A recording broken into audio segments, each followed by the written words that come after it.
Yeah.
Uh, Sorry, I was bullshitting. So,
Now here's something we hope you'll really like.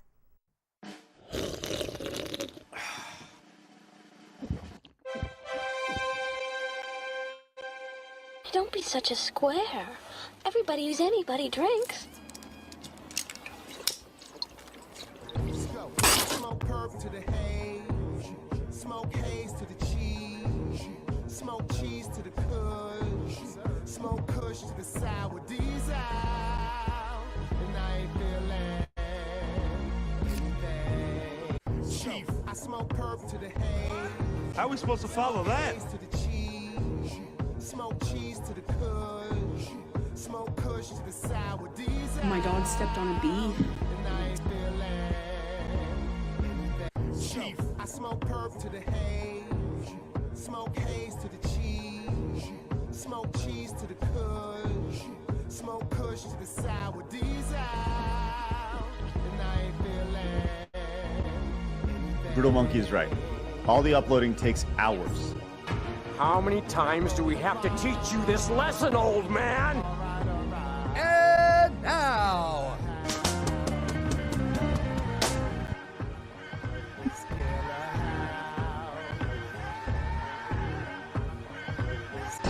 Impressive. Most impressive. There we go. How's everyone doing out there? Oh, no, I got something better than this.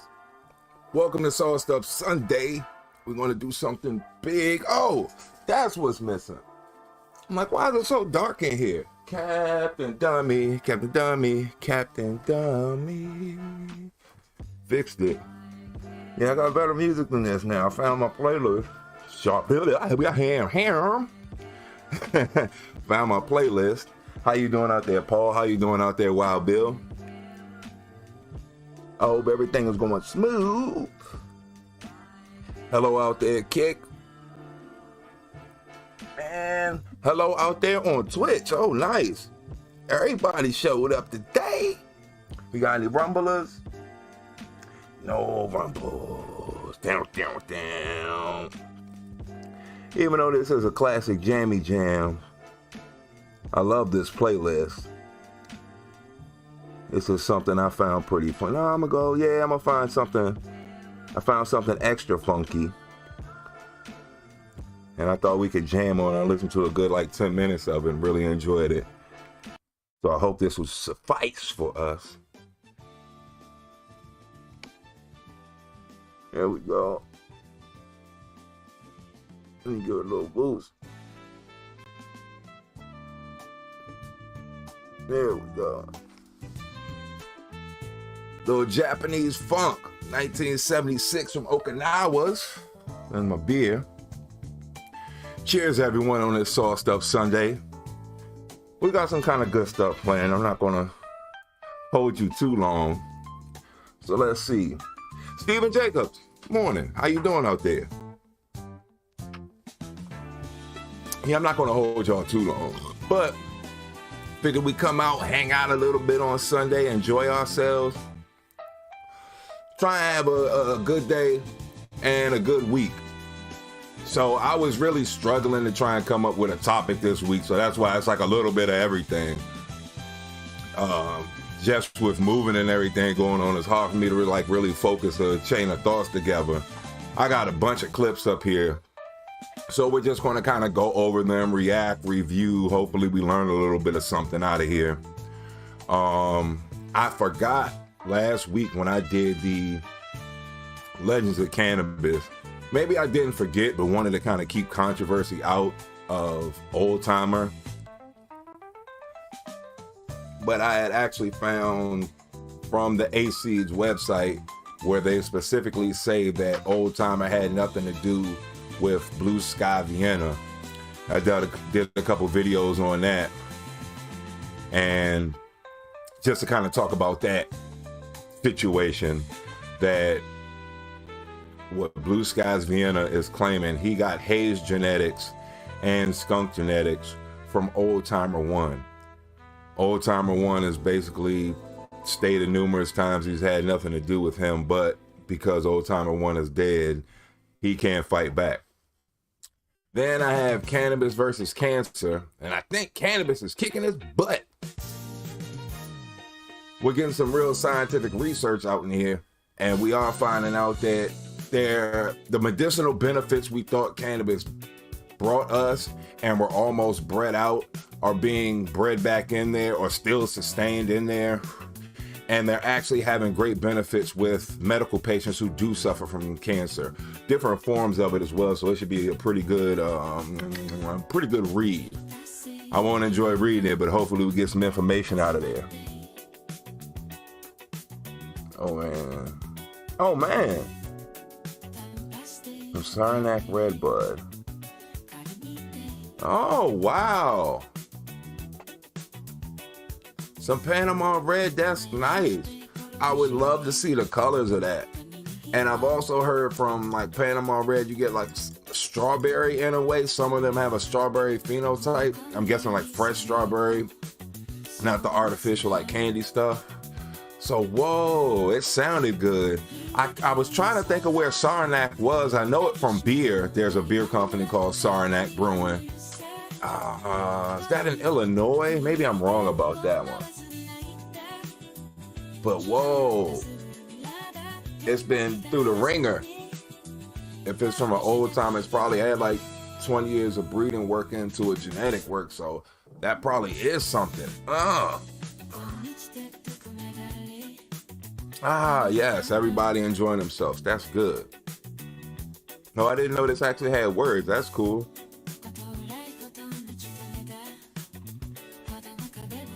That's not bad. This is Japanese funk from 1976. Yeah, I'm enjoying it. But actually, I forgot. I promised my son we're about to go play some soccer. He was eagerly awaiting this morning. So this is going to be somewhat short, but I'm going to get into the topics and we can, hang out a little bit, like I said, enjoy ourselves. And I actually did find a couple of funny clips to end on a good note with. I pre-screened somewhat of it, so it should actually have us laughing. I know a lot of the quick clips I got weren't as good as I wanted them to be.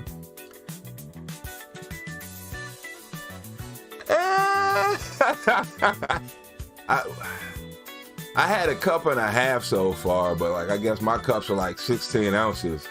So that's probably really 2 cups. Yeah, this is actually some haze. I actually plowed through the Colombian and I actually got a chance to open up some more of the original haze. So back on it. I'm smoking inside of a King Palm. This is the kiwi flavor hemp cone. I did a review on it this morning. Shot that. Tried to get everything loaded up. Sorry I'm late, by the way. Let me not try and gloss over that. I knew I was running late when I heard this show that I watch come on at 9 o'clock. That lets me know, I pretty much can't play around. Because realistically, it probably takes me about 6 minutes or so to get the Ethernet cable from in the house to the shed. And I was just, making thumbnails. I tried to do that. Then I forgot I had to change the thumbnail on Kick and get Rumble Studio ready and everything. So I really was burning the candle on both ends, and I apologize. I was actually pretty late. But thank you for putting up with it, and thank you all for hanging out with me. We're going to go into the first portion of what I was talking about. Let me actually pull this crap up, because I was talking all that trash, and I ain't even prepared. I put everything in a folder this morning, but that don't mean I'm ready. Oh, shoot. That's right. It's about to rain up here, I believe. So it might be some little tippy-tappies on the roofs. Don't be surprised. I was preparing myself for it, actually. Because when I was in here with the lights off, I was getting scared like a mofo. So where we at? What did I want to see? I forgot what I even named the freaking video now. No, not that.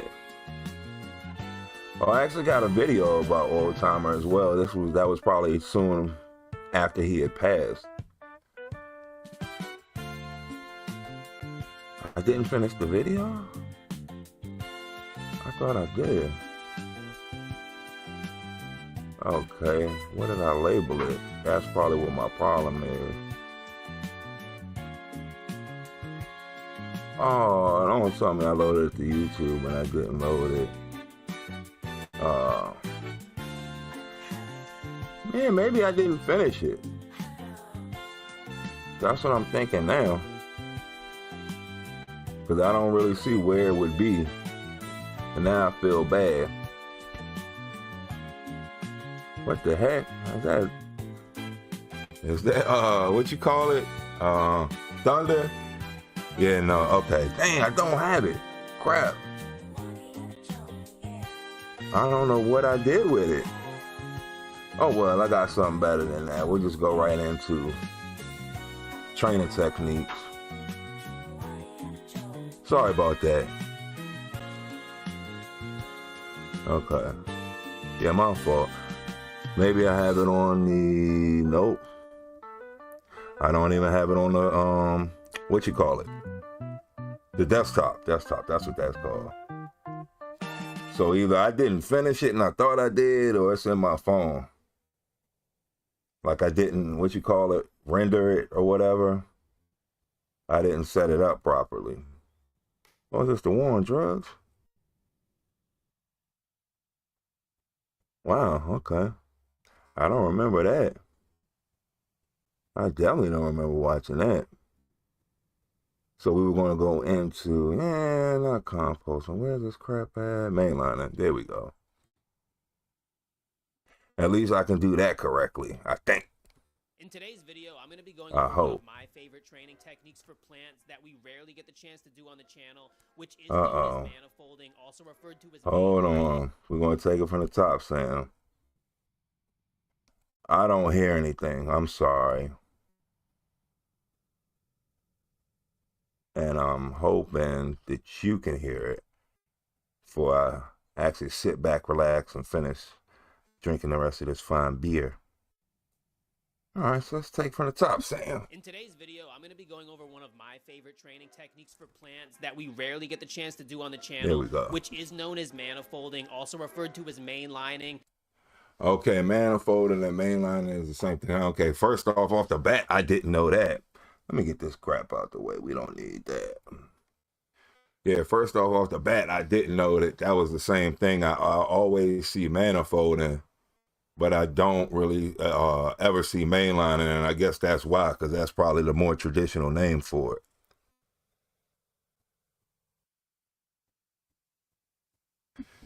You can feel the major difference when you hear the haze. It's true. Like, I guess it does what you think coffee will do, like instantly make you alert and cerebral. I guess sour diesel was the same way, realistically. It just, woo, get ripped off of it. So here we go. Let me go ahead and play this video. Doing this is going to help increase your yields while also keeping a nice even canopy all throughout flower. So let's just jump right into it. Yeah. So the technique of mainlining or manifolding cannabis was first named and described by a grower known as nug buckets. Nug buckets' original concept for manifolding plants involves topping Nug buckets. I mean, I'm gonna, as humorous as that name is, honestly, when I think about it, he kind of sounds like he knows what he's talking about if you break it down. Nug bucket.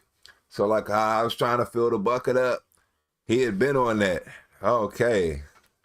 Yikes. The plant and then stripping everything down below, which ends up creating multiple main colas that are nice and chunky, while also eliminating the growth down below known as popcorn buds, which if left to grow would end up just taking away energy that the plant could otherwise be using to grow those nice thick buds up top. Okay. It is worth mentioning that most growers do end up just removing this larf down below anyway through a process known as lollipopping, so doing a manifold now helps. Yeah, lollipopping is extremely necessary. So, okay.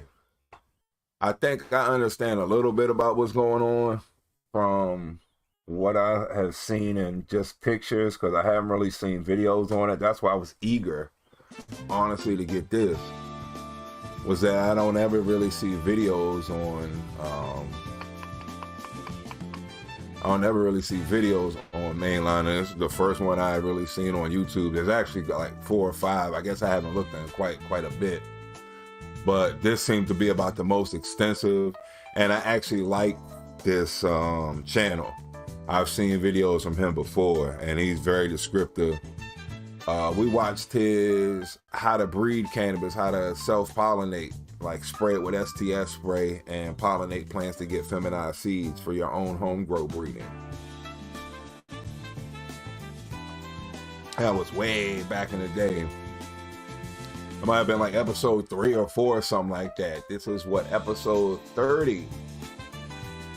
Episode 30. So we've been doing this for more than 6 months, which was a surprise to me. Jeez Louise. Time is flying.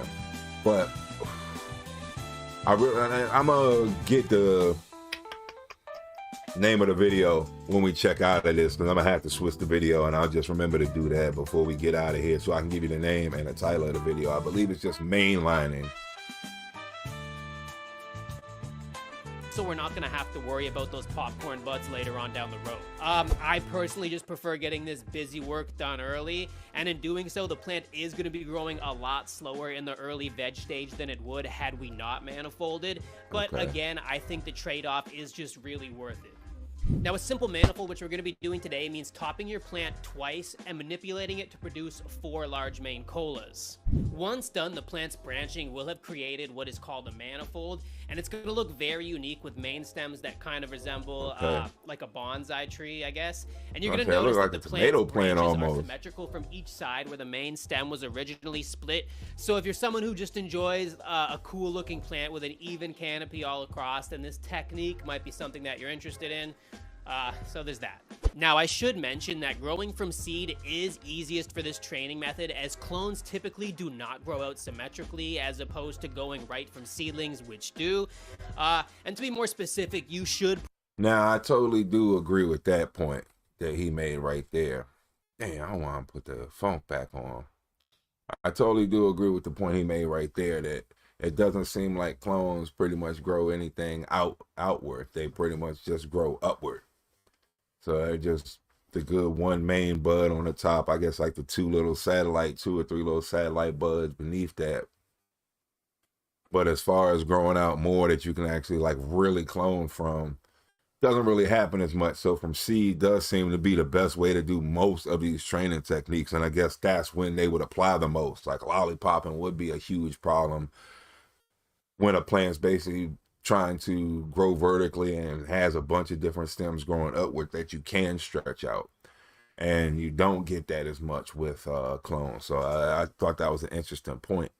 I do like the depth that he goes into with his videos. So that's another reason that well, I guess that's kind of one of the main reasons that I excuse me, picked this video.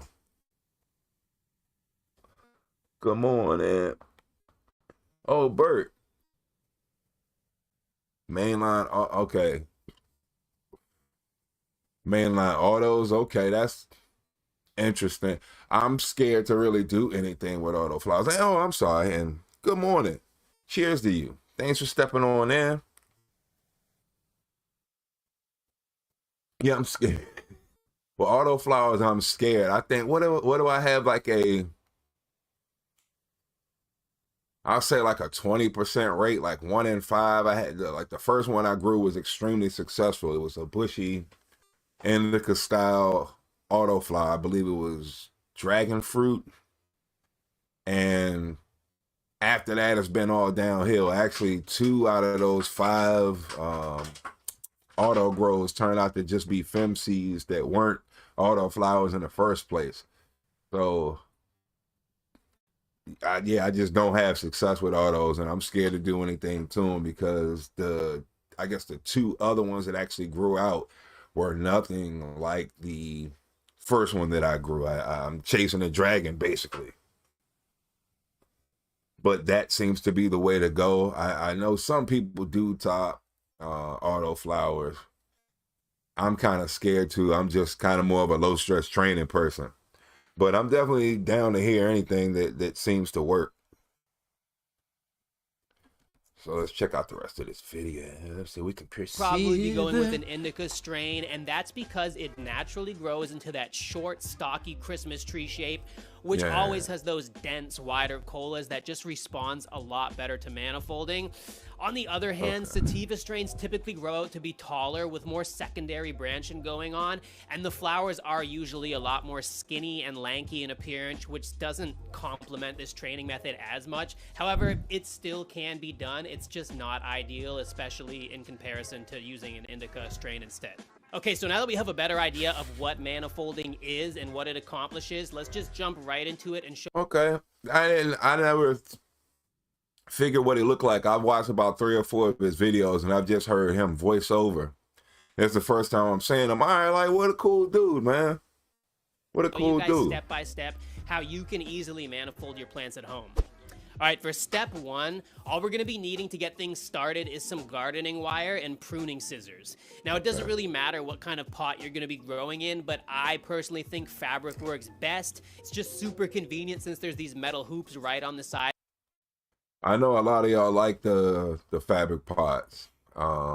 Pretty much like what it air prunes itself, so it doesn't necessarily poke out of the bag and grows more downward than outward. That's the roots that I'm referring to.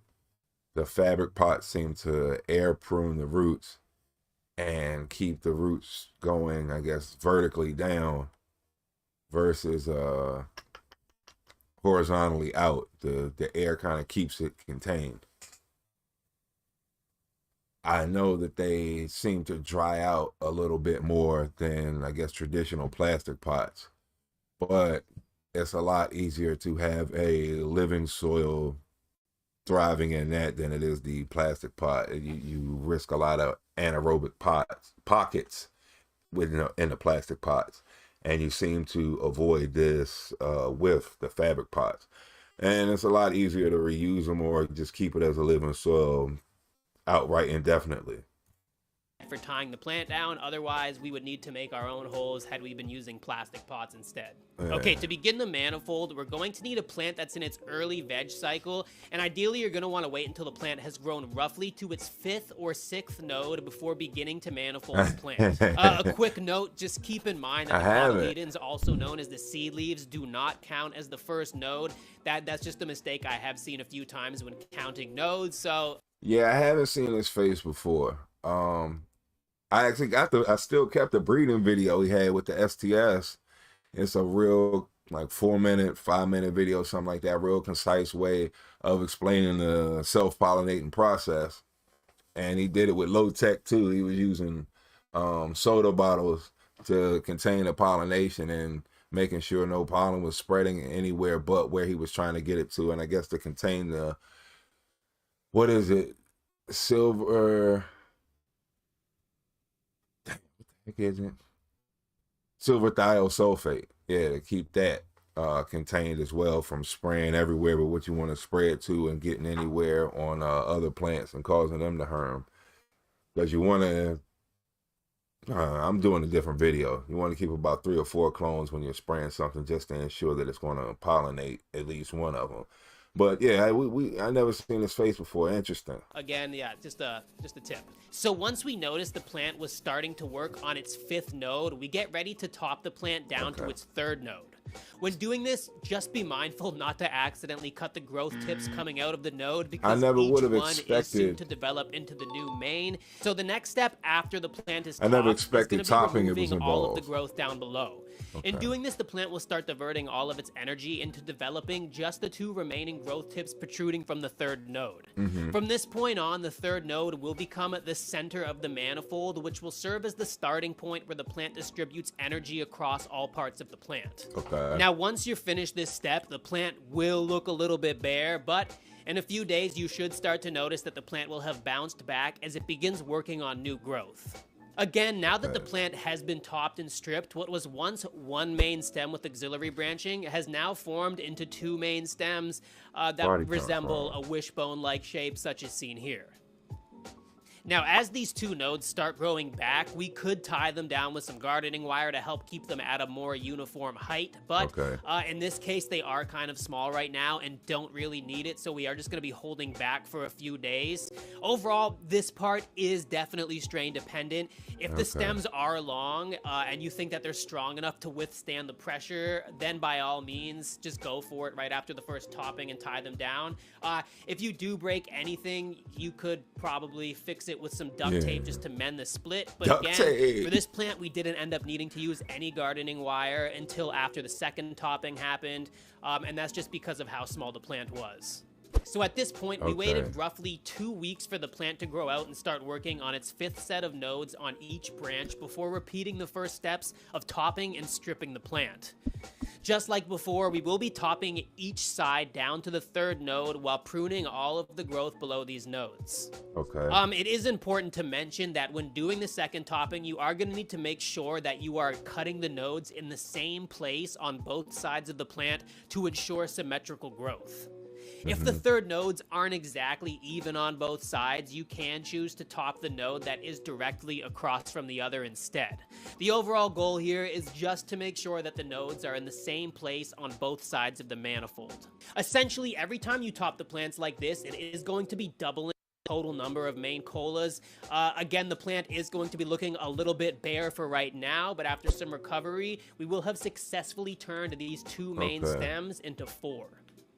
Okay, so after roughly another 2 weeks has passed and we've achieved a total number of 4.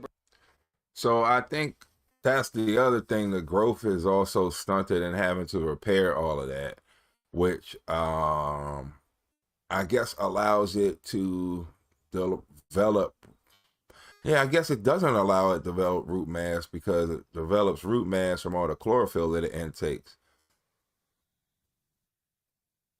I guess this is sculpting just for an overall better final product.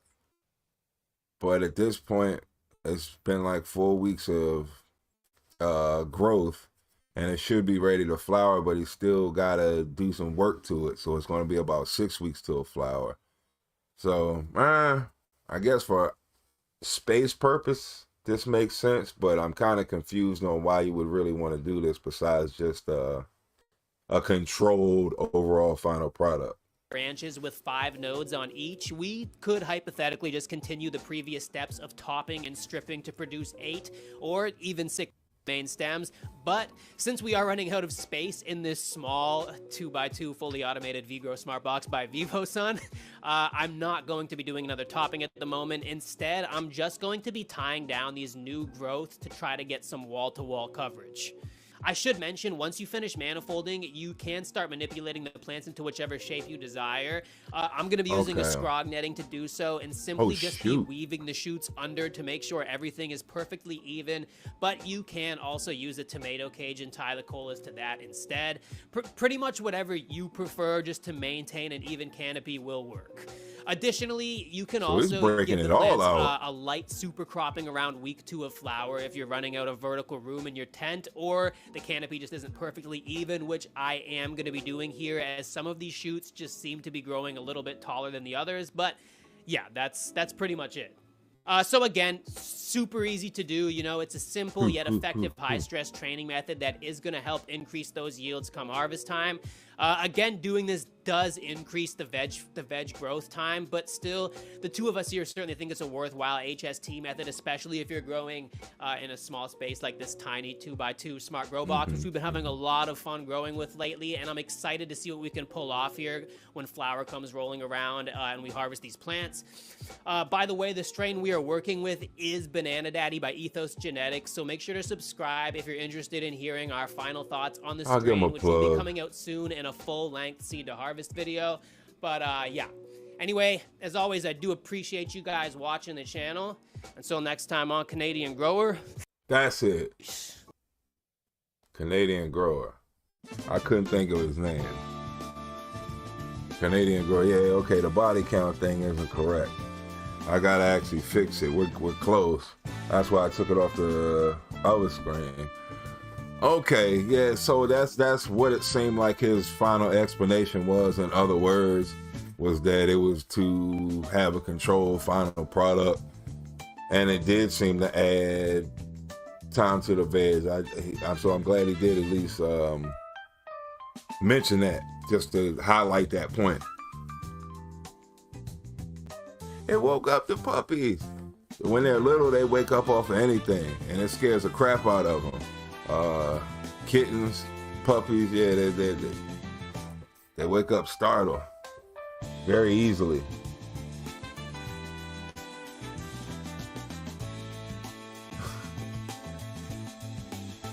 Okay.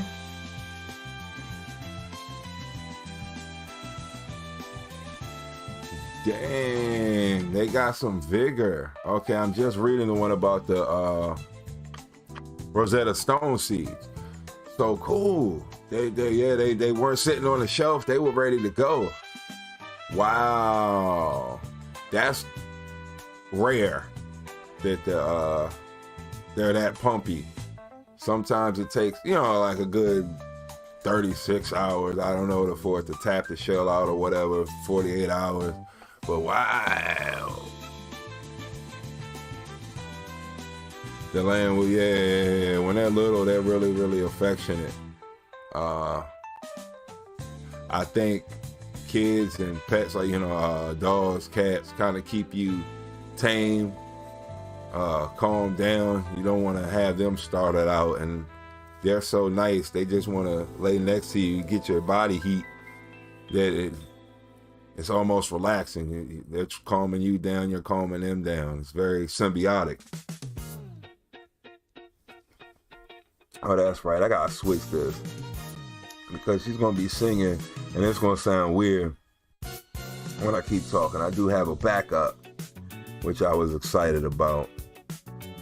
It's like, oh man, I was a little skeptical when I saw the title, but I actually enjoyed the funk in it,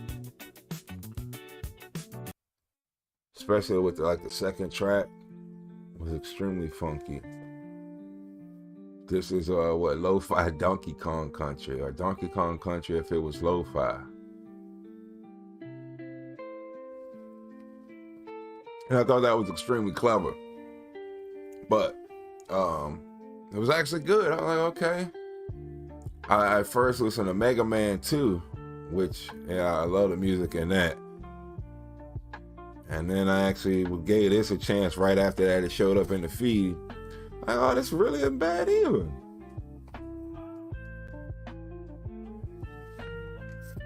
So I'm mad. I don't know what I did with the other video. I really thought I transferred it. The Old Timer 1. It's actually from AC's website where they're saying the claims I was making about him and Blue Skies Vienna. I had been through a little feud with them, I guess about a year ago at this point.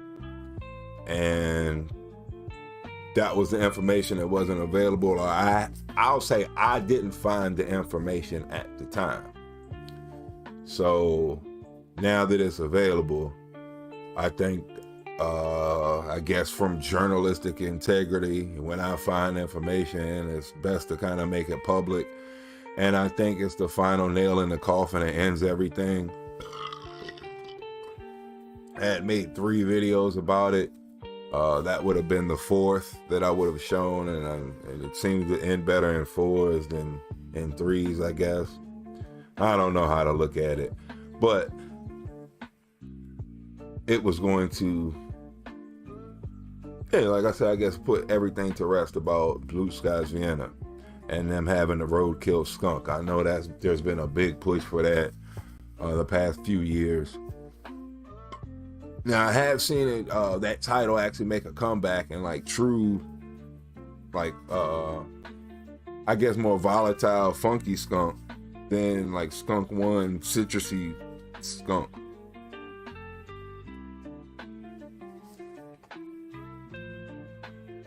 I see it in my feed and don't really pay attention, but I see it, something skunk. And I just keep rolling through because I don't really even trust it at this point. But I know I've seen people claiming it.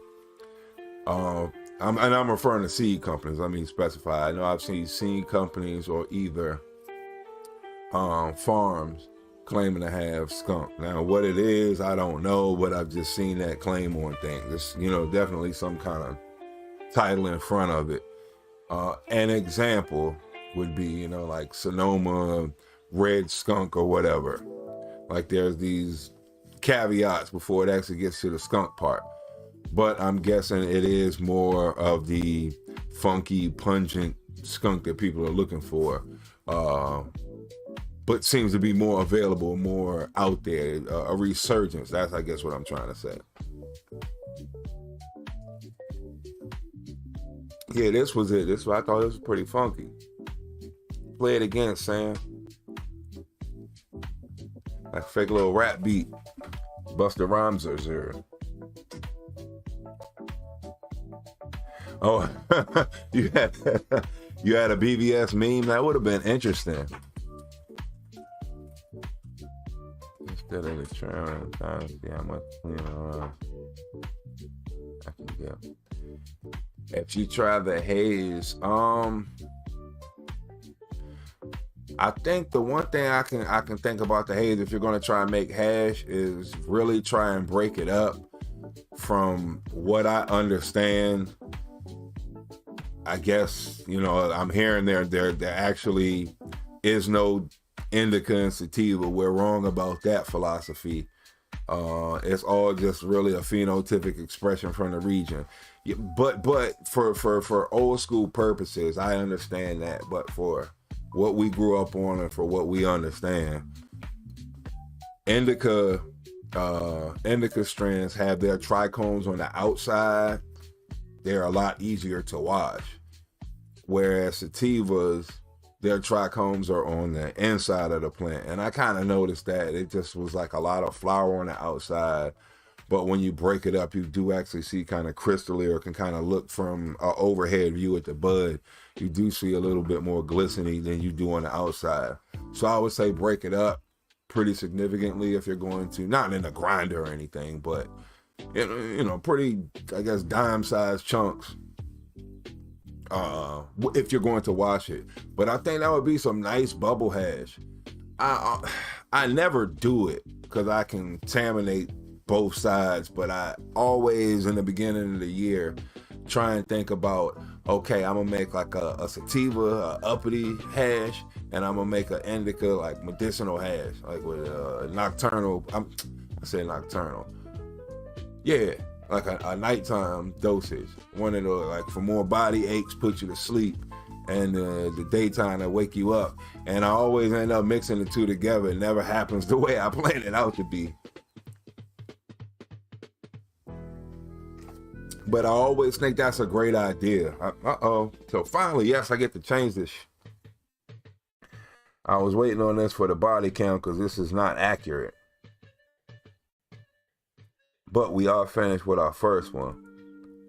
So let me get out of here. And we can... Higher body count than yours. Well, should I add this to your body count? Yes, I get to hear it. Yeah, we're all out of this one. We can move on to number 2. I have to figure out how to fix the music on this. Okay, so now let me go into... Oh, is it going to do the same thing? No, it's not. Okay, I just got to show it. Bet. Okay, yes.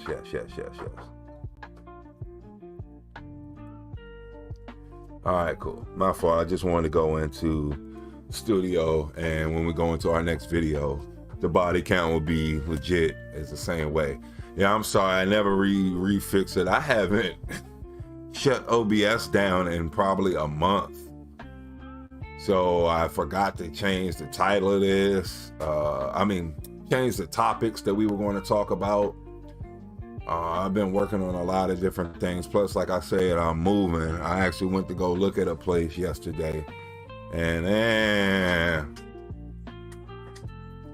it was okay. It was smaller than I expected, but I got to remember from all the stuff I'm hearing, the economy and what black right, you will own nothing.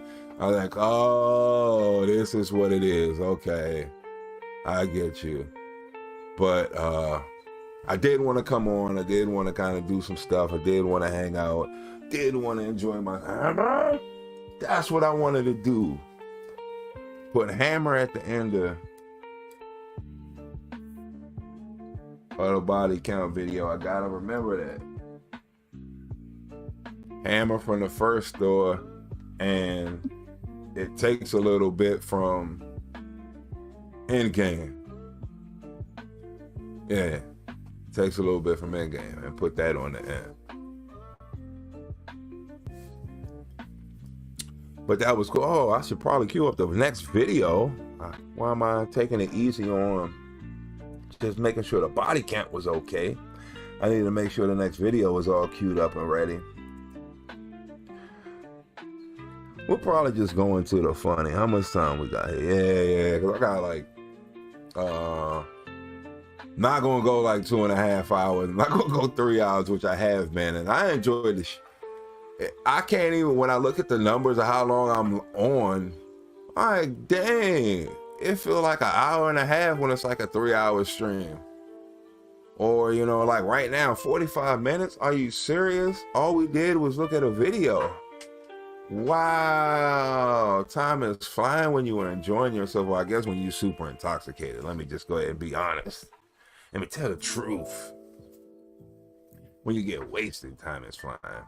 But no, I'm definitely enjoying myself, having a good time, enjoying the chat. I'm glad the chat's getting along, having fun themselves, smoking on some good stuff. The puppies are involved. How can you hate that?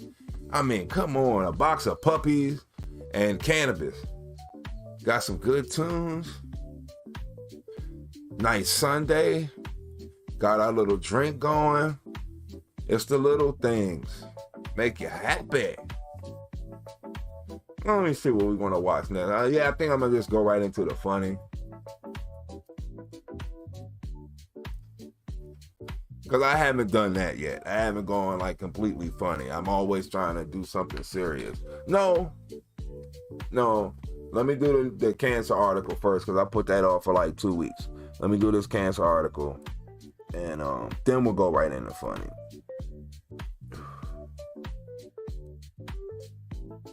Because I did this one for Paul. Paul, who's in the chat. What? There we go. I thought this was important to him. And then it somewhat focused on edibles. Let me trim this box down, my fault. Oh, this joint is humongous.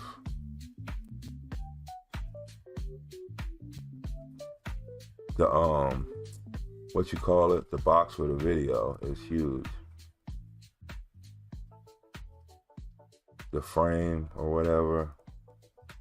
So there we go. Better. All right, trim it down just a tad. Oh, I should have filed that down just a little bit more. Okay, cool. So we can stop that. Yeah, this reminds me of like an old Casio from like 89 or 88 or something. What was it, joint? Some of y'all are old enough to remember. I think it was the Scratchmaster. I'm going to say that. But it was a little tiny keyboard, probably about like as long as a loaf of bread, and it had a little DJ scratch pad, like a fake turntable on the side. And you could program these type of beats. Not necessarily all the overlays, but actually just the drum beat would be one of the programs you could put in there. And it would do a little doot, doot. You would probably, I guess, have to pick an instrument and play all the little piano parts, play it against Sam's. But I mean, as far as just the drum beat itself, the drum pattern, that reminds me of that. Scratch Man, Scratch Master. But those are the beats that was in it. The first little hip hop is real and needs to be respected beats that would come on keyboards pre-programmed. Because before that, it was just rock beats. Like 1/8, 1/16, 1/32. Tooths. Now this is, I forgot, this was a King Palm. This is Honey Pot. So it was a 2-pack. One flavor was kiwi, the other was honey. And yeah, I enjoyed them both. They're very, very subtle and light. But you can stick like 2 grams, so 2 grams of haze up in here. So let me get the reading so we can go ahead and laughing.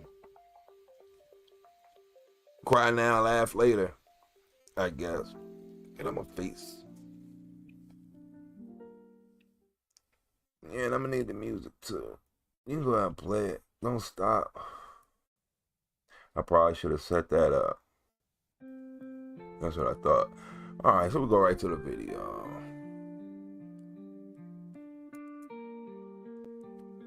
So, medical marijuana provides significant improvements in cancer symptoms. Studies are showing. And this is from the marijuana moment. And I just go ahead and be honest. Most of these are copy and paste versions of each other, where you go to MJ Biz, or sometimes CNN or Forbes will cover one of these articles, but they're pretty much just word for word. Something somebody already wrote. Like, if you notice that about the media, whatever the AP press says is pretty much what everybody else is saying. So it's not really that much creativity in media. But the good thing about, I believe, the marijuana moment, it goes more into the medicinal side, whereas MJ Biz, of course, the name Biz, talks about more industry takes over, sales, industry trends, things like that. And as much as I really use cannabis, I guess in my head it's recreational. It probably is really medicinal. It keeps me pretty calm and mellow, social, interactive, easygoing. It makes me pretty happy, and it keeps me like a pretty chill dude, pretty nice person. I believe, and I think most people are kind of like that. I don't want to cause any problems. I want to smoke with you. In a perfect world, if you were like, hey, you want to smoke with me real quick? We ain't doing shit. We're just standing there like at the bus stop. Hey, you smoke? You want to smoke a J? Yeah, and I'm sure if you had the person you're asking had theirs, like, I'll match you, or I got. So we're not the type to really argue or really try and divide people.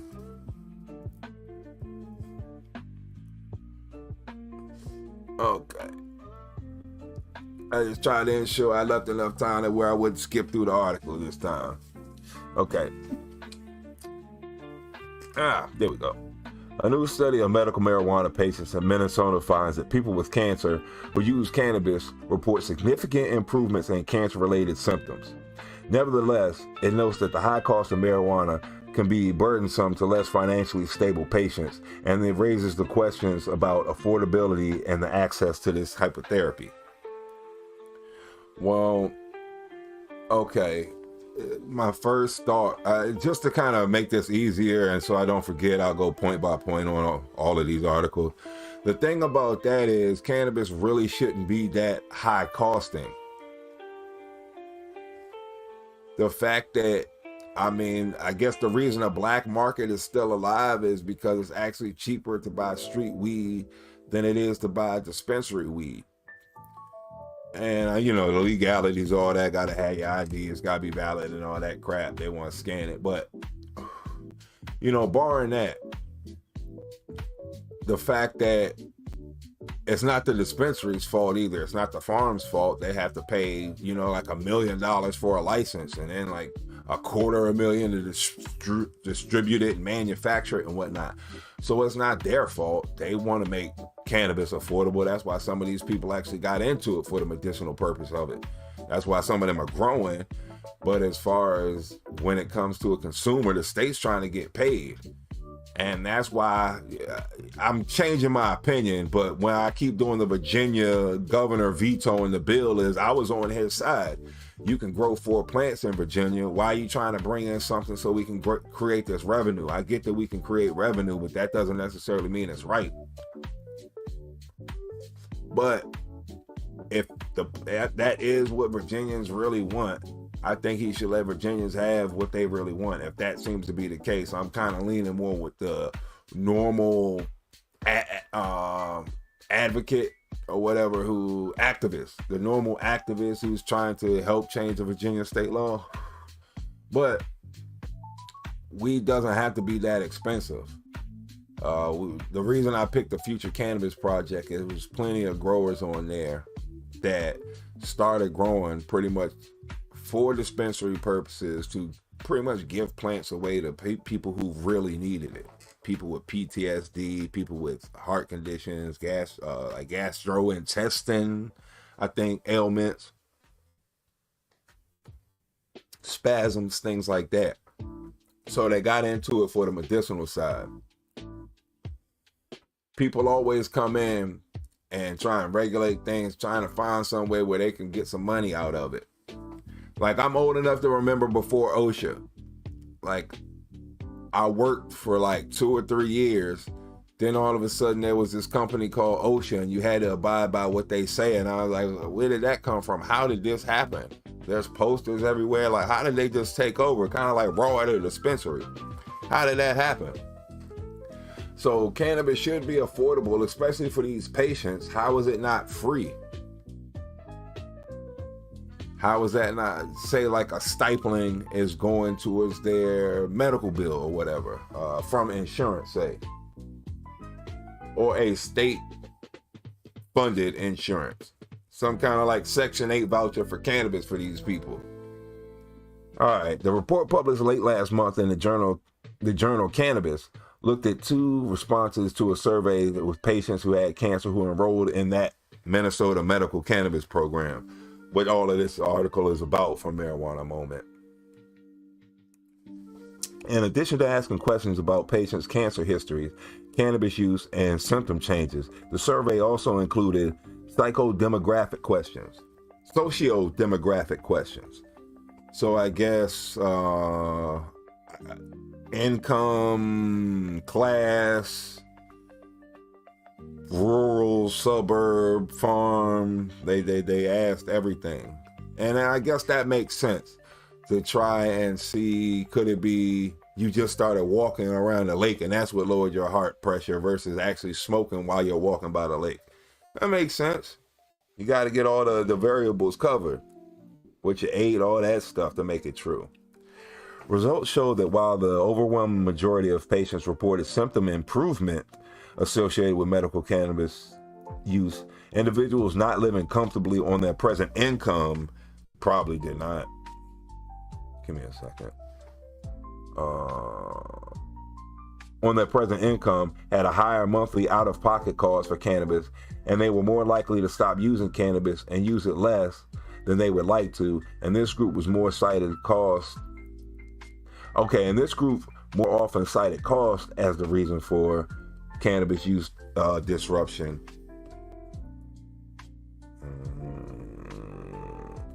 While both were living comfortably, and the not living comfortably groups typically used cannabis daily and reported a high degree of symptom improvement, the study says.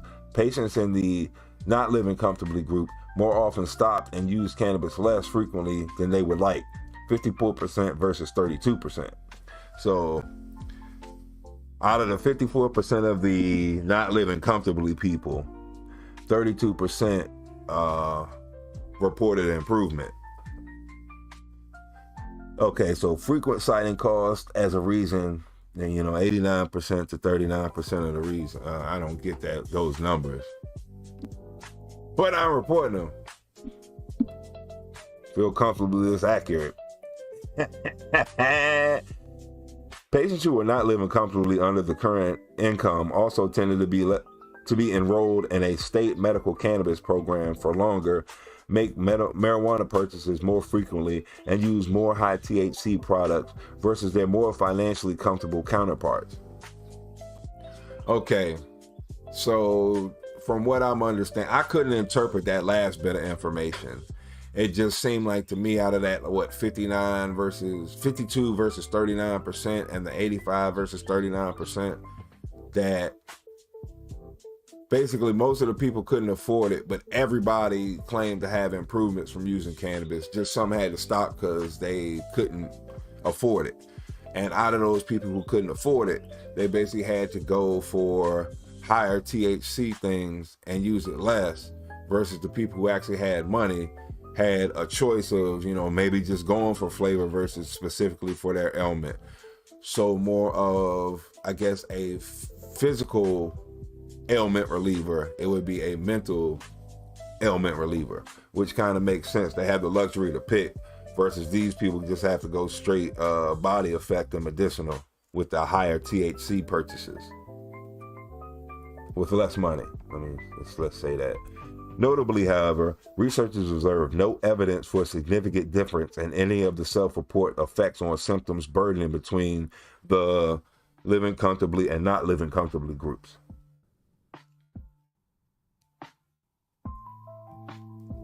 So there was no evidence of a significant difference between the two groups. So I'm interpreting that as, even though every one of those people are using it medicinally, even though the group who was living comfortably and could pick and choose, they still reported the same amount of significant effects with cannabis. So the mental aspect, not just the physical aspect, played a part in it as well. There's something to be said for it, I guess. Okay, so patients with pain, insomnia, and stress, anxiety, depression had the largest benefit from cannabis use, with patients reporting improvements in the symptoms ranging from 83 to 91%. Dang. So anybody with, let me see, what is this? Anxiety, depression, pain, and insomnia, it reported an 83 to 91% improvement. Jeez. So then, I guess your stuff works, huh? I'll buy a pallet. The proportions of patients reporting improvements from anorexia and digestive symptoms were 69 to 80%. Dang. So the gastro thing I was trying to say, the digestive symptoms was probably a lot easier to get out. So 69 to 80%, and about half the respondents reported improvements in fatigue and neurotherapy. So nerve pain, body aches, those things. So at the low end of any improvement overall, it was 69% and as high as 91%. But out of that 91%, a lot of those were people dealing with mental issues. That's cool. The lower end of the 69 and 83% are more on the physical pain side, but everybody reported a benefit from at least 69% on the 91. Almost no respondents reported that they had any symptom that got worse after the cannabis use. Bingo. Nobody said anything got worse, and that was more important. There was only improvement, a 69 to 91% improvement. Nobody said anything got worse.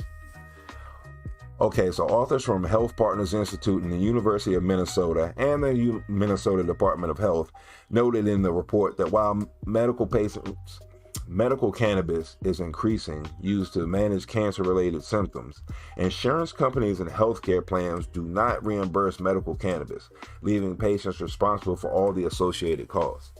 Now that's basically, I guess, what I was talking about earlier. They had gotten to that. Why is this not covered if they are? Well, that's the reason they're doing this study, to make it undeniable that, hey, insurance should be covering this.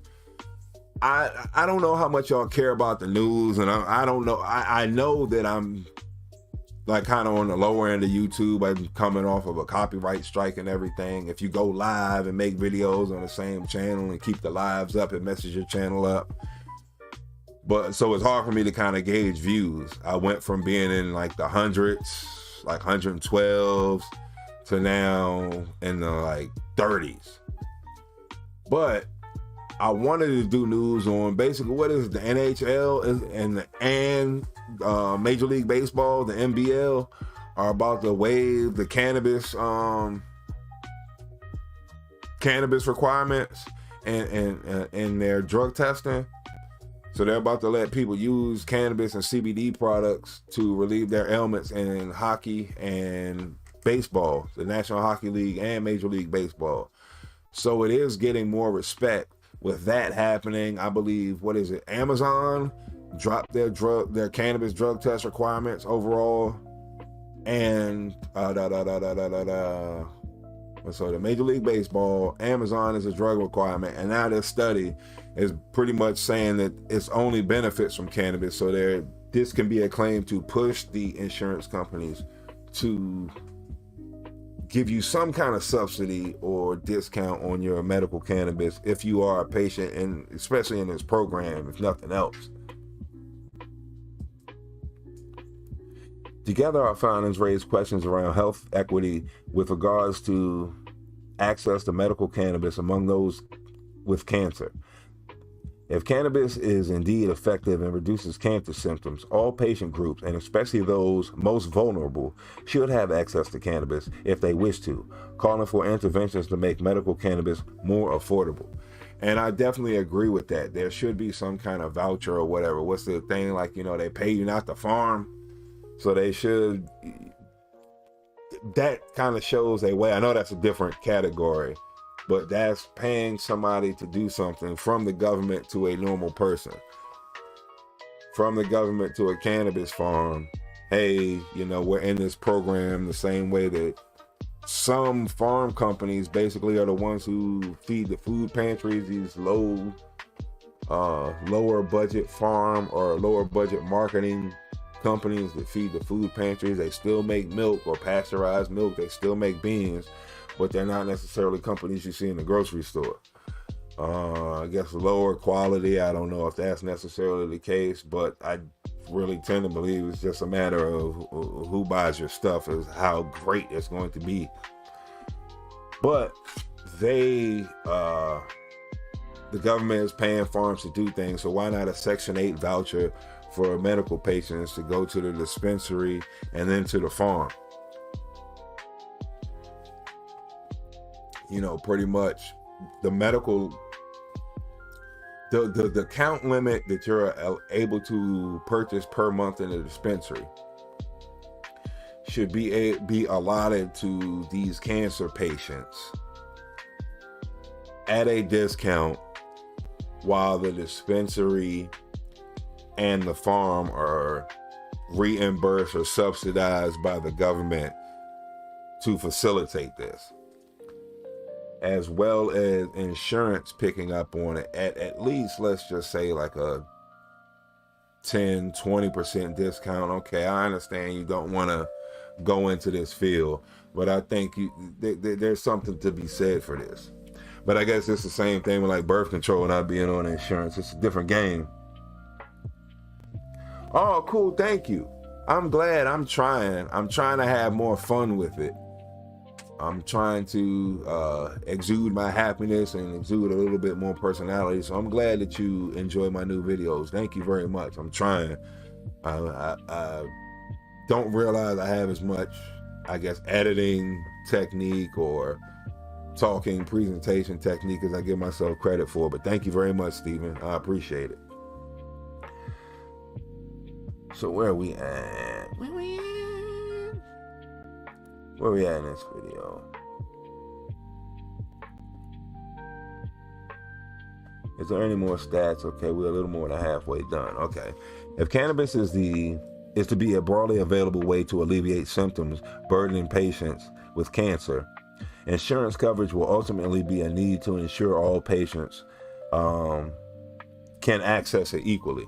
So there we go. They've mentioned it twice in this article from this is the Minnesota Department of Health reporting on this. They've made 2 pushes mentioning the insurance companies like, hey, you might want to cover this if people getting real benefit out of it. 69.91%. A separate government report out of Minnesota on chronic pain patients enrolled in the state's medical marijuana program found that patients are finding a noticeable change in pain relief within a few months of starting treatments. So this is still the Minnesota Department of Health, but this is a separate study saying, yeah, after using this stuff, I feel a lot better. They leaning. The large-scale study of nearly 10,000 patients also showed that nearly a quarter who were taking other pain relievers reduced the use of the other drugs after using medical marijuana. Boom. So hold on, what's that? 2,500? Out of 10,000 people in the program, 2,500 of them either stopped or reduced using their medication once they started using cannabis. Real results, baby. 69.91%. Dang, 2,500. 2,500 patients out of 10,000, so a quarter of the patients pretty much either stop using medication or reduce the use of it. That's important.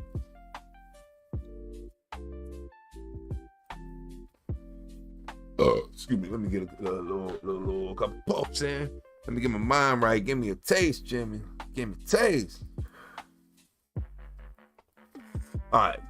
So the report also found that among healthcare practitioners who reported their patients were taking other medications for pain management, nearly a quarter, 24.6%, reported the reduction in pain medication in the last 6 months after starting the use of medical cannabis.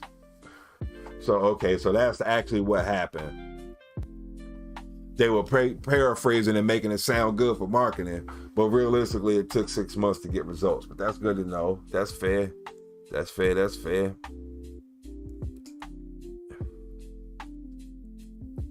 Meanwhile, the United Cancer Institute, the NCI, estimated late last year that between about 20% and 40% of people being treated for cancer are using cannabis products to manage side effects from the condition and associated treatment.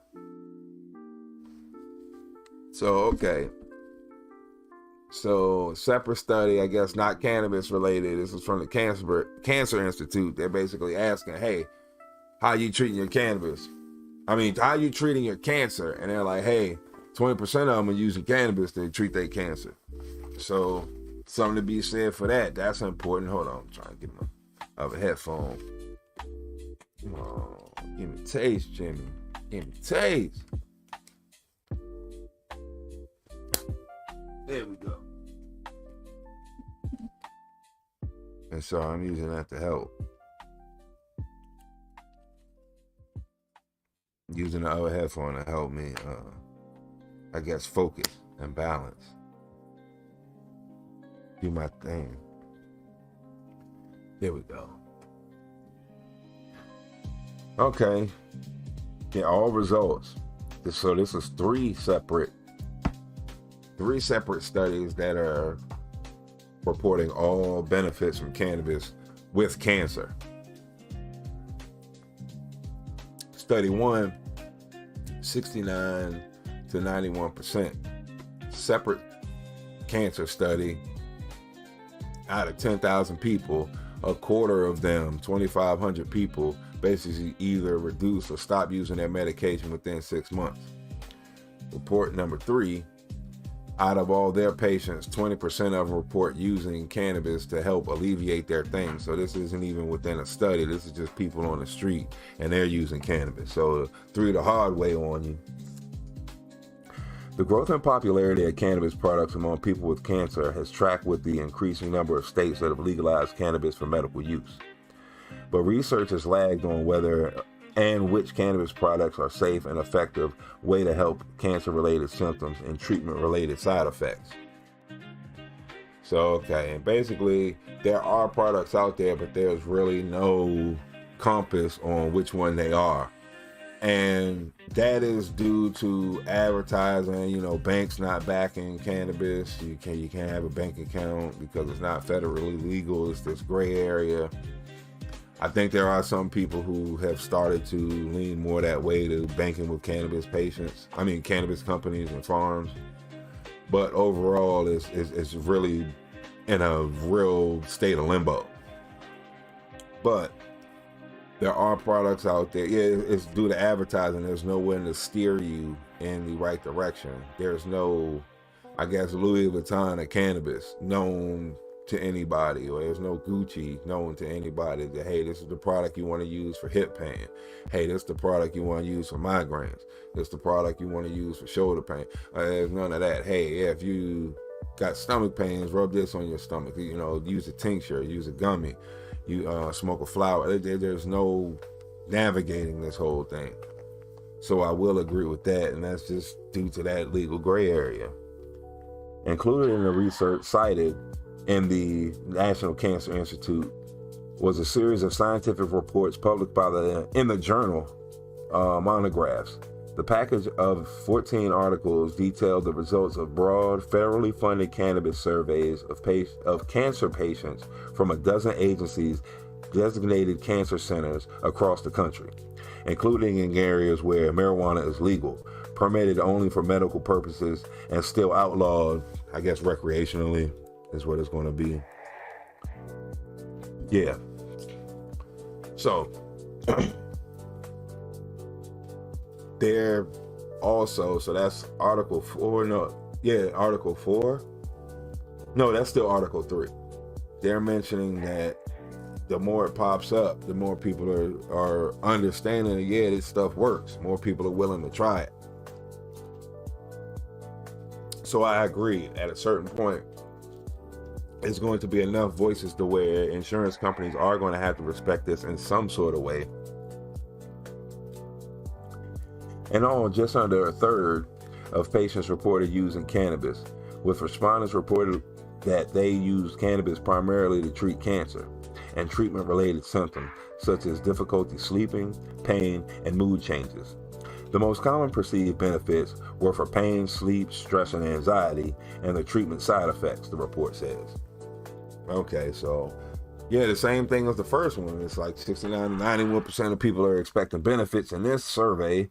So I would extrapolate that to everybody, and this would be some of the everybody that were getting common perceived benefits from pain, sleep, stress, and anxiety, like the first report was saying.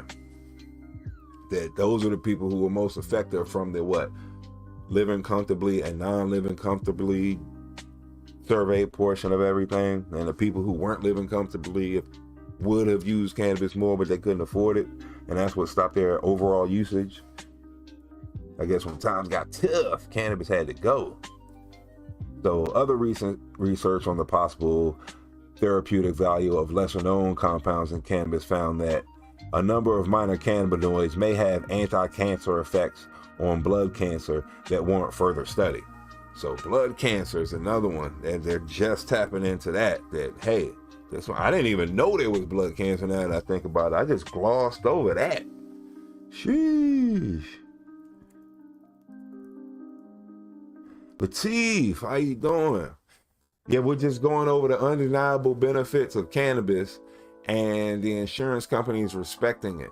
And I think that's one of the main things that Amazon was able to do. I was talking about that when they dropped the cannabis in their drug policy, that you were able to use cannabis and still work there and pass a drug test at the Amazon as an Amazon employee. This Minnesota survey and also the National Institute are making a huge claim for basically 69 to 91% of people that use cannabis to treat some cancer or a cancer related symptom are all receiving benefits from it. So thanks for joining us. Cheers to you. We on beer number 2. I'm trying to finish the body count out, but my reading, jeez, take me that long to read this thing? I know I can't read, but sheesh. Sheesh. While cannabis is widely used to treat certain symptoms of cancer and some side effects of cancer treatment, there's long been interest in the possible effects of cannabinoids on cancer itself. So they're trying to just cut the middleman out and use cannabis on every cancer. And it seems to have worked. As a 2009 lecture review found, the majority of studies have been based on the vitro experiments, meaning that they had not involved human subjects, but rather isolated cancer cells from humans, while some of the research used mice. Consistent with the latest findings, the study found cannabis showed potential in slowing the growth of cancer cells and even in killing cancer cells in certain cancers. Ooh. In certain cells, perhaps. A separate study found that some cases, different types of cancer cells affected by the same part of the blood appeared to respond differently to various cannabis extracts. So this is going back to Sam Skunkman, which he was trying to tap into with Sativex and Epti, I forget, they were isolating cannabinoids trying to find out what exactly, specifically, what ailments that these cannabinoids treated. And it sounds exactly like that. But, what, 80 something, 90 something, 30 years later, 40 years later, they're perfecting it. Like, some people have to walk before everybody else can fly. And this reminds me of Mendel. Basically, he did all his research and pretty much nobody cared. He retired and became a monk. And like 12 or 20 years later, it's a 2 in it. I don't remember which one, but let's just go with 20. 20 years later, people started doing the research he was doing and, you know, started asking, hey, has anybody else done any experiments like it? And find out, yeah, like 20 years ago, 12 years ago, Mendel did it. Like, oh, okay. So, very interesting. But sometimes it takes time. So Sam Skunkman, Dave Watson, who recently died, we did the Legends last week. And the week before that, you know, he basically died in January. He was on this type of research. So he does live forever. He was a legend. Research published last year also found that marijuana use was associated with improved cognition and reduced pain among cancer patients and people receiving chemotherapy. So wow, they say it makes you like lethargic and burnt out, but they're claiming like, hey, this helped with like being aware and I guess motor skills, being in the moment, being coherent with people who experience chemotherapy. Interesting. I understand that can make you lethargic. While cannabis produces intoxicating effects and the initial high can temporarily impair cognition, patients who use marijuana products from state-licensed dispensaries over 2 weeks actually started reporting clearer thinking, and the study from a study from the University of Colorado. These states are on our side: Minnesota, Colorado, University of Colorado. Oh, yeah, University of Colorado. It's undeniable. Oh man. That was it? Nice. Okay. I hope that was good enough research. That was some marijuana moment. Cannabis has improved cancer symptoms. That's the article.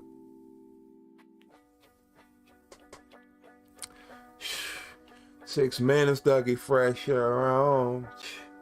Yeah, I told my son I was going to only stream for an hour and a half. We got 6 minutes. I didn't have the old timer thing, but luckily I didn't say anything. I don't know if I said anything about it on the thumbnail. I freaking forgot. But I am going to, get to the end on a good note part. I got a funny video that it was basically like a news report. I've been trying to do funny skits like the news. Like I grew up in DC, so what is it? Channel 4 news for us. So that would be NBC. Ours is Channel 4, NBC 4. They had this reporter, Pat Collins, and some people, you either love him or hate him, but he's extremely dramatic, but it's so dry, like almost deadpan, but the stuff he's saying is so high action and high power. But it's like Ben Stein, I guess, in a way, is what he really reminds me of. So, like, imagine coming out of your home and being beaten and mugged in this alley back at 5. Like, young, oh, man. So, I would talk to my mother about that stuff. I ended up coming over a house, and we basically found out he got a new cameraman from, like, Hollywood to keep up with the dynamic movements that he has.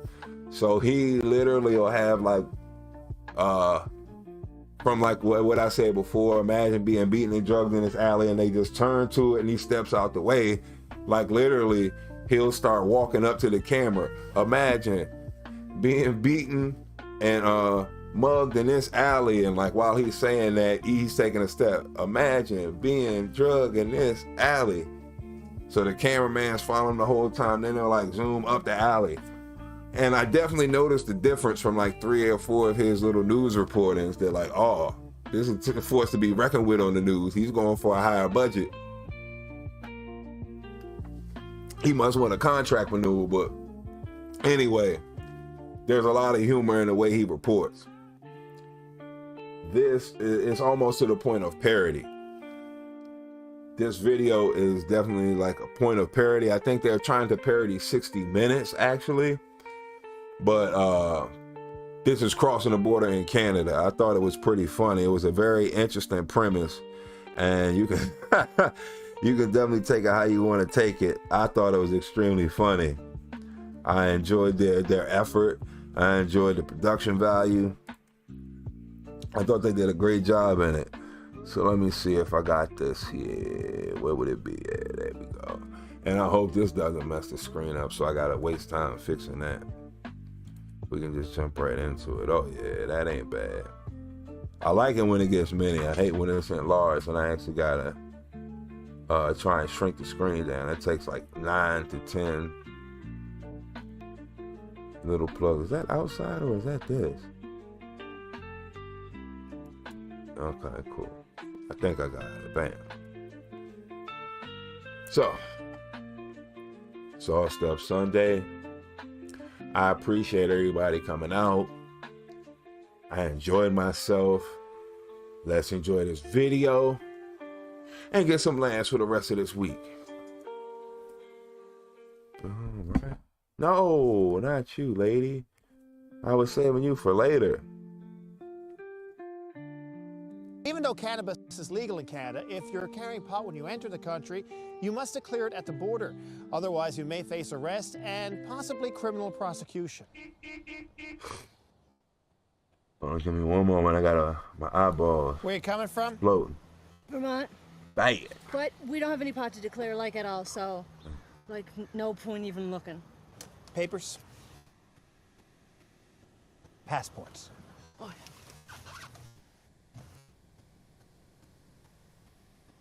Reason for visiting the States? I was visiting my friend. And who are you?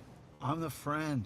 We were both looking for me, but I was in the car the whole time, so he couldn't find me. And what's with the smoke? Pot? Muffler. Did you buy any cigarettes? No, smoking is gross. Then why do you have so many lighters? 'Cause we really like slow songs at concerts. I'm going to ask you guys a couple of questions, okay? What's 8 times 9? 89. What's 15% of a $40 bill? Too much? How many grams are in an eighth? 3.5. How many grams are in a quarter ounce? 7. And how much is an ounce? This much? I'm gonna have to confiscate that. Oh, man. That's like drug abuse. Dude, how did you even know we were high? You told me you drove in from Vermont. Yeah? This is the Canadian side.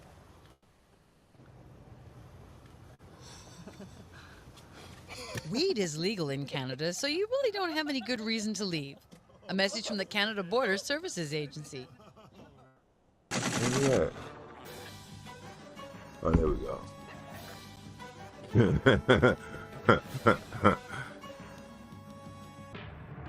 Right, I copped this up, right?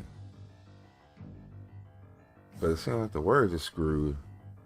Okay, no, it look right. That was it. That was good, man. Oh, man. That was it. We gotta have more than that. We definitely gotta have more than that. All right, boom. Oh, I'm wrong about that? No, I should be right. Okay. Yeah, well, that was funny, but I didn't know it was that short. That hurt my feelings. It's almost there, man. I missed half of it. I was trying to give a raw reaction and couldn't even do it. So let me take that from the top, Sam. Let me get into part 2. Now this, I know, is the first joke, especially. Was it the first or second joke really had me laughing? I thought it was pretty funny. Go ahead, Shades Farmer. I'm glad I didn't put the composting up there. Alright, cool. Excuse me, I'm sorry. I did not mean to do that.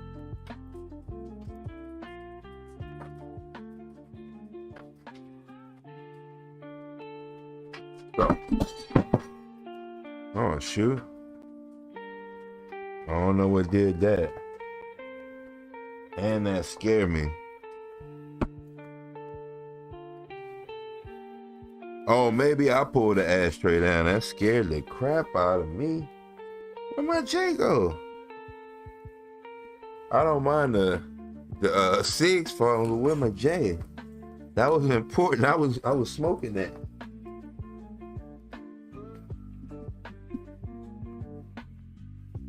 Everything really had the audacity to fall on the floor. Oh, here we go. Found it. Thank you. Oh yeah, I just did a review on this too. This is a raw lyrical lemonade. It's trying to get you to see the weed leaves on it. Can you see this shit? Why can you not see this shit? Can you see the? Okay. Well, there's weed leaves on the paper. And I'm not necessarily a fan, but I'll deal with it. I try to deal with it. Yeah, it's always fun. Unfortunately, like I'm thinking about it when I looked and wrote. Like I try and just to keep track of the videos, and mainly for the purpose of trying to remember, like, hey, maybe I should do a 1 year anniversary or a 2 year anniversary or whatever, or try and commemorate certain things so I don't forget. But I've been watching YouTube for like at least 8 years and haven't watched TV, and that really stemmed from, I guess, when I moved out my mom's house. I can't say I didn't pay for cable. My friends are actually the ones who got like Fios or whatever, like satellite, and I just paid in on it. But I never myself like went and got anything to watch TV, and I basically left it to the internet. I found movie sites to download TV shows and movies from. So I kind of stopped me from going to the movies, and then YouTube has become like a huge part of my life. So saying all of that, I never thought I'd go from really watching to actually being a part of being watched. And it's like really crazy, but it's fun. Like it is really fun. I understand the people that I watch in their live streams and their videos, how they appreciate the fans, and like, oh, this is what they meant. Like, I can't believe people are watching. And like, wow, not only are they watching, but they're having a good time, and they're like all getting along with each other. This is really, the fellow Cannabisians is pretty nice. And I try and keep it around growing, because I know that we're all growers. That's like the main focus of pulling everybody together. But I definitely want to get to the point where it's just everything that we're watching, and it really does become, I guess, somewhat of a variety show instead of, how's it growing and cannabis news and the feature topic. I try and keep it on growing focused. That's really, I guess, what my channel's mainly about. But I would like to get to the point where we do watch just funny stuff. I don't really want to cover like internet drama or anything like that, but just funny little movie clips, or talk about different TV shows or things that we're watching or things we remember. That's always fun. Like I enjoy the comedy shows that we watch. The one we watched where the guy got too high, the comedian gets too high was the name of the video, like a month or so ago. The T and everybody. Nice. Wow, Bill, Steven, Paul, Kick, Twitch. I really appreciate it. Let me just make sure I never really switched to Kick. Hold on, it went away from Kick. Oh, wrong one. There we go.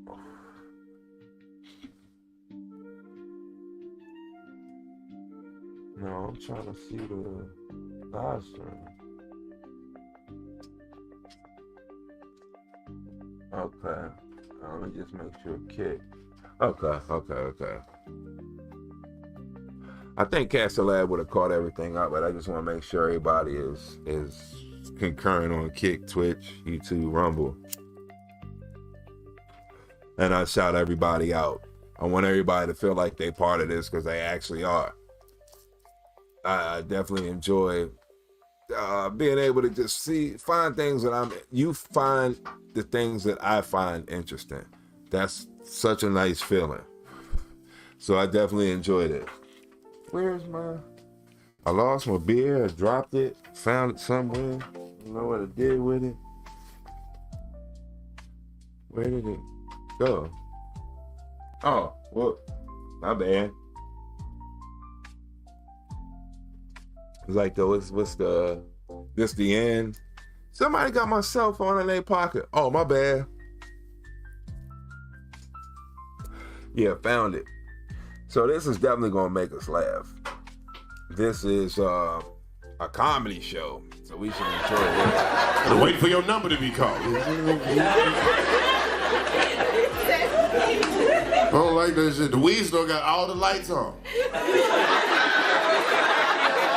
That's how y'all gonna sell drugs with all the lights on. Turn some of this shit off, man. I'm from Atlanta. I buy drugs in the dark. That's how we buy drugs. Okay. You go in the trap house, there's one light on in the kitchen. That's it. One light. When you go in there, you put your money in the light. A hand come out of nowhere, take your money, man. Give you whatever the fuck you ask for, and you leave. You can't even snitch. You say, I don't know, the motherfucker from the Addams family. It was a hand. I never saw his face. Motherfucker had cuticles. That's all I saw.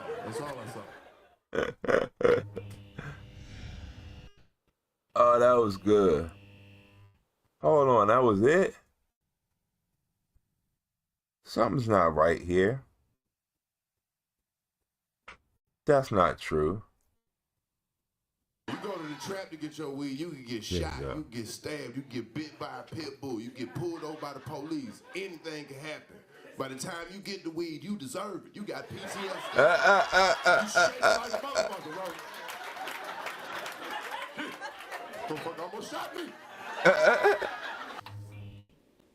Oh, that was funny. Like, this isn't funny, but like, honestly, my friend got stabbed with a screwdriver trying to buy some weed on the street one time. I guess we were like 20, 21 at the time, 22 maybe, around that age. He went to like the strip in DC to go buy some weed. Dude was like, yeah, I got that. It was like, give me the money. He gave him the money and like stabbed him. And he had to end up going to the hospital, and he was messed up for like 6 months or something like that. Like taking pills and all types of stuff. So he's not wrong about the danger. Luckily, I ain't had a gun in my face or nothing like that, but I have. There's been times I've had to go through a fence, like basically a middleman to get some drugs. And it's a point where I got to give the middleman the money for him to go get the drugs and then bring the drugs out and then give it to me without him like not taking any money off the top, without him taking any drugs off the top and actually coming back. So there's quite a bit of danger in buying street drugs. That is actually why I'm so happy to be able to grow. Because the fact that I was already willing, had a little bit of knowledge, I think I had somewhat of an advantage as a person who was able to successfully get a plant into a flower, then just kind of learn from there.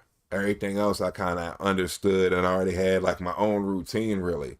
I understood low stress training before I even knew there was a name for it, so to speak. I realized, I don't want these plants all high my mom can see it. Let me tie it down with like the bread ties. Let me tie the bread ties together and tie it on this pot. So now I was like, oh, there's a technique for that? Oh, okay, that makes a lot of sense. That's why I was actually doing something. I had universal knowledge. I'll blame it on that. I ain't gonna try to act like I was smart. But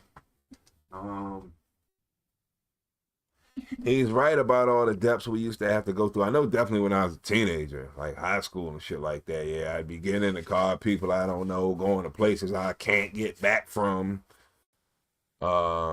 giving money to strange people. So I could definitely relate to that last joke. When you deserve it. It's like the best ride back, riding back from the beach.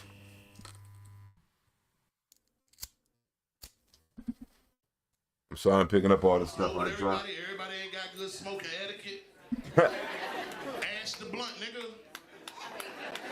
Oh yeah. Huh. Don't pass me the blunt, they got your ash on it, nigga. I don't know that ash. If you a juicy jaw motherfucker, wipe your mouth off. Right? Shouldn't be no DNA on the blunt when I get it back.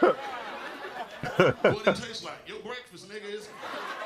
Your breakfast. I said Kush, not quiche. Not quiche. Tell me the story why I got the blunt. Oh, let him cook. Let him cook.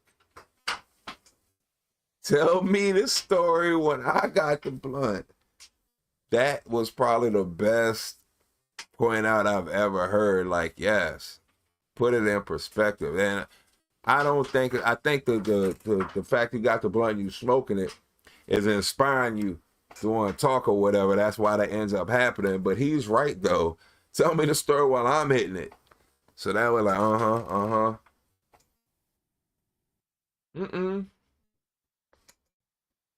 Not yet. Tell me the motherfucking story why I got the blunt. Niggas kill me with that.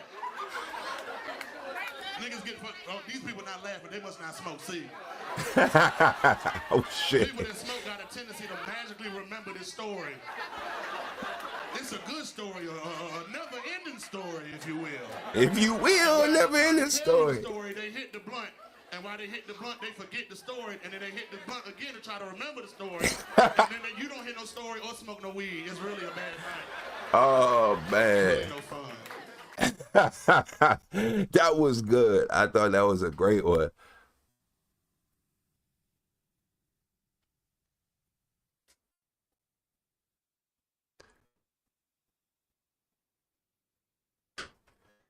Yeah. Okay. So some graphics. Jeez. I think I remember when they was giving weed strains like the X at the end of it, like 2000s. Lighting up a J, relaxing, having a good Sunday, having fun. I was getting a good stand-up show even.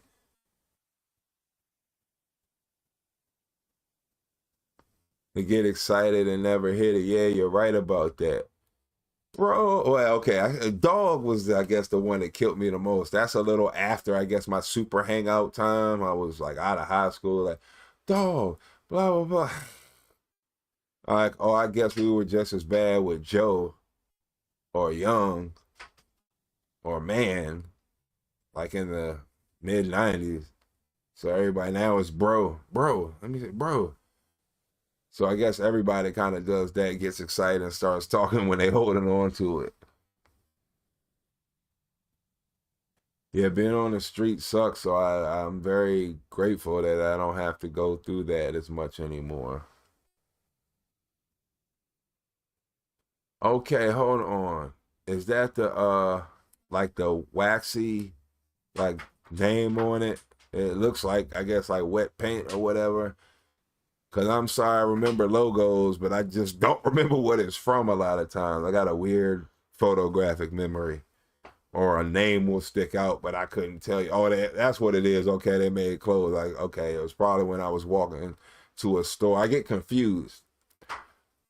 Once I try and put, I guess, labels or confine things, it's hard for me to remember them. Such as, okay, my mother does crosswords all the time. If, like, give me a word for this. That I can do, but once she says, like, 8 letters, okay, Like I'm more concentrated on words with 8 letters than I am trying the like original word I'm trying to like basically give a synonym to. And the same way with, I guess, logos and items that, okay, I remember the name of it, but I can't tell you what the hell I saw it on or what it even is.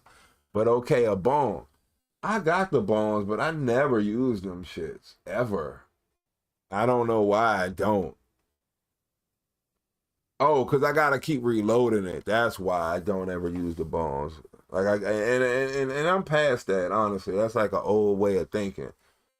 I originally started out smoking and bongs. Then I like blunts. I moved on to that. I had to wean myself off of blunts like maybe 5-6 years ago on to just smoking papers and liking those. And occasionally go to the bong or the bowl with hash especially. But okay, they make funky stuff, I think. I remember some nice colors, if I'm not mistaken. Oh, okay, I'm thinking of exotics too, and I think that ain't actually a strain. I think that's a company. So maybe that's where I got the X thing from. Thank you. Now that you say it's a bong, I'm like, okay, maybe that's why I can associate the two. The name with some kind of weed something. Weed connection. Yeah, they never start. Oh, shit, I'm talking. I'm not as funny as these people. Why was I doing that? I'm sorry. I be hella chilling, nigga. I know y'all can tell. I low-key blew weed smoke on half of this audience tonight, nigga. Okay. One appreciative high-ass nigga. I hate when people think just because you smoking, that they should be smoking.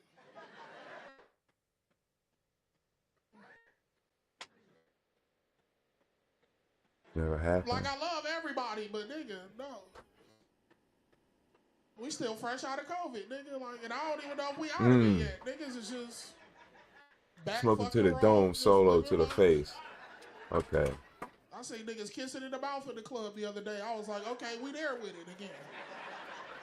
We there with it. Sometimes when you're high, you start trying to turn into a motherfucking real-ass genius. I got home, I looked at the pot pie and said, preheat the oven for 5 minutes on 375, then place pot pie on cookie sheet for 20 to 25 minutes, then up on the removal, let cool for 9 more minutes. And I'm thinking to myself, I did the math, I said, this is 9 and this is 5 and that's 20. I said, God damn, that's 36 minutes for goddamn pot pie. So I turned into a motherfucking stupid genius. I was about to say, what's the microwave direction? Instead of preheating the oven to 350, 375, how about I just crank this bitch all the way up to 500 and something? That's what I thought. I put that motherfucker on 588 and slid that shit in the cooking sheet in the oven. Man, I fucked around and dozed off. I woke up, the fire department was at my house. Hey! Smoke was everywhere. They pouring this. When they got them left, everything in my house had the little white foam and shit. It was wet. Oh, shit. Everything in the fucking house was fucked up, but the pot pie, it was still there. It was black as fuck. It was burnt, but it was still there. So I became a goddamn creative genius again. I was so hungry after all this excitement. I fucked around and peeled the top of the pot pie off. The guts were still good. I took the guts and pulled that shit on some white bread. I made a pot pie sandwich. Put some oregano and some Parmesan cheese on that bitch. Some of y'all thinking right now, hell yeah. Man, a goddamn pot pie sandwich, bro. Hey, that nigga's a genius, boy. Pot pie sandwich. Yay. Thank y'all. Yeah, I wanted to come back because I only came here to do two things: smoke a lot of weed and drink some beer. And more a lot of beer. Got a higher body count than yours. Well, should I add this to your body count? Essaie de take it up. Allez, go. Allez, vas-y. Putain, 1 litre de polaner. Qu'est-ce qu'il y a?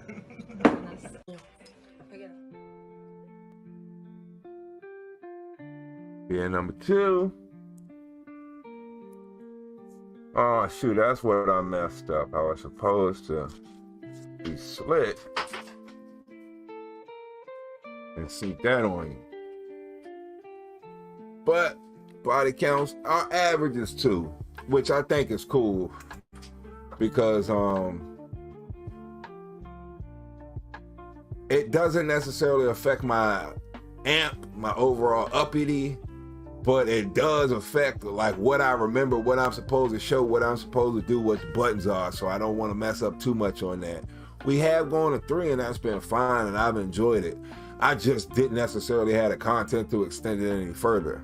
But I am going to be doing the Grow Variety Show episode 300. I'm gonna probably make that like a 4 to 6 hour live stream. I've slowly been trying to, I guess, nestle off videos into that to be able to watch, react to different little articles to cover, to span that 6 hours of time without doing, I guess, different little crazy crap as well. I'm sure I'm gonna have to eat something at some point, so I'll